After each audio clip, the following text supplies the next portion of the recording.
I was 13 when I first got access to a computer. My parents bought me a Macintosh in 1984 when I was 8 years old. I was in 6th grade. I learned to code in college. Freshman year, first semester, intro to computer science. I wrote a program to play tic-tac-toe. I think it was pretty humble beginnings. I think the first program I wrote asked things like, what's your favorite color?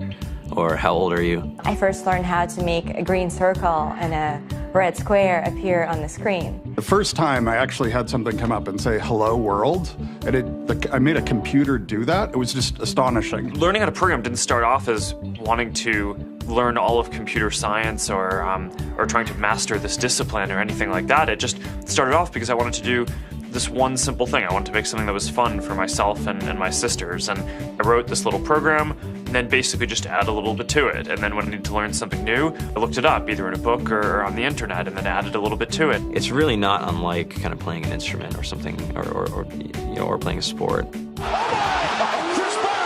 It starts out being very intimidating, but you kind of get the hang of it over time.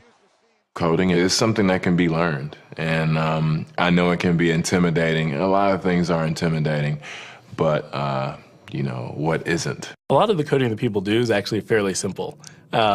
It's more about the process of breaking down problems than sort of coming up with complicated algorithms as people traditionally think about it. You don't have to be a genius to know how to code. You need to be determined. Addition, subtraction, that's about it. You should probably know your multiplication tables.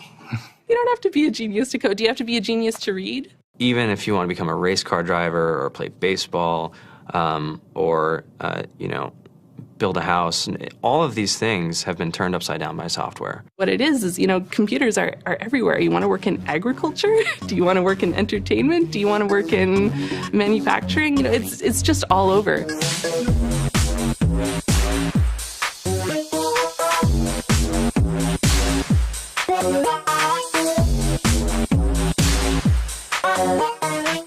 Here we are, 2013. We all depend on technology to communicate, to bank, information, and none of us know how to read and write code. When I was in school, I was in this after-school group called the Whiz Kids. And when people found out, they laughed at me and, all these things. And I'm like, man, I don't care. I think it's cool. And, I'm learning a lot. And some of my friends have jobs. Our policy is literally to hire as many talented engineers as we can find. The whole limit in the system is just that there just aren't enough people who are trained and have these skills today. To get the very best people, we try to make the office as awesome as possible.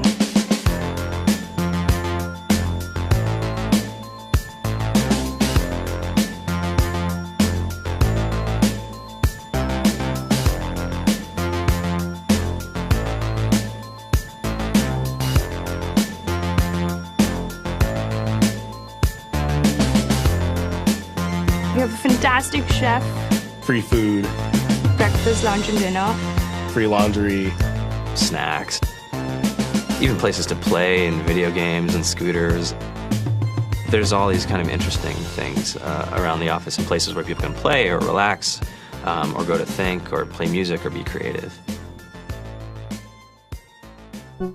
Whether you're trying to make a lot of money or whether you just want to change the world, computer programming is an incredibly empowering skill to learn. I think if someone had told me that software is really about humanity, that it's really about helping people by using computer technology, it would have changed my outlook a lot earlier. To be able to actually come up with an idea and then see it in your hands and then be able to press a button and have it be in millions of people's hands. I think we're the first generation in the world that's really ever had that kind of experience. Just to think that you can start something in your college dorm room and you can have a set of people who haven't built a big company before come together and build something that 1 billion people use as part of their daily lives is just crazy to think about, right? It's humbling and it's amazing. The programmers of tomorrow are the wizards of the future. You're going to look like you have magic powers compared to everybody else. I think it's amazing. I think it's the closest thing we have to a superpower. Great coders are today's rock stars. That's it.